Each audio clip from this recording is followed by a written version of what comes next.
presidential election of 1816 has just been tallied. Republican James Monroe received more votes than Federalist Rufus King. Political conflict has been declining, but the different sections of our nation are in more dispute than ever. Americans are now identifying themselves as Southerners, Northerners, or Westerners. I'm a Westerner named J. Smith who lives on a corn farm. John C. Calhoun represents the South. He grew up on a South Carolina farm, and later Calhoun went to Yale College in Connecticut. Daniel Webster speaks for the North.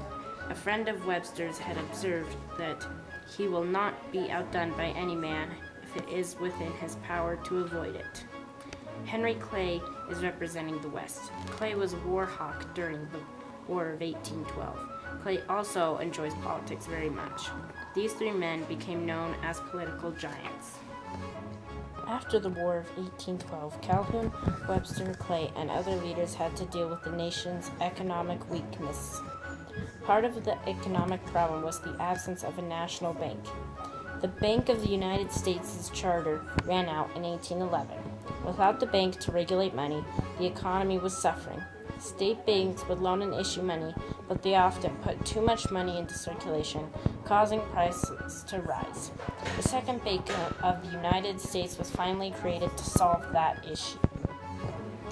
After the War of 1812, here in the U.S., we were presented with the problem of foreign competition, especially from Britain. Some products in Britain can be made and sold for less than their U.S. counterparts.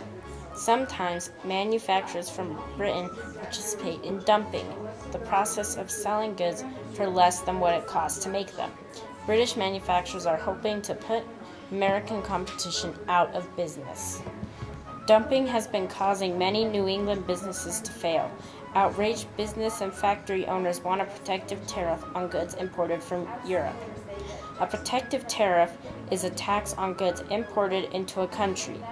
In hopes to stop foreign competition like Britain, Congress passed the Tariff of 1816, which made imported products a lot more expensive than the products made in America. But the South isn't happy with the tariffs because the South had profited from trade with Britain for many years. Southerners think that the tariff is a way for the North to profit at the expense of the South. Henry Clay wants the economy to become better for everyone, so he designed the American system. The proposed plan involves setting a high tariff on imported goods to help the Northerners, and in turn, the Northerners will buy goods from the Westerners and the Southerners. The American system also called for the construction of bridges, roads, and canals.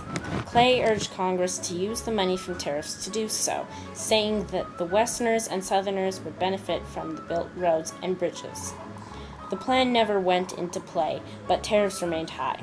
Southerners had particularly disliked the plan because they had many rivers to transport goods with and didn't need to pay for new roads and bridges.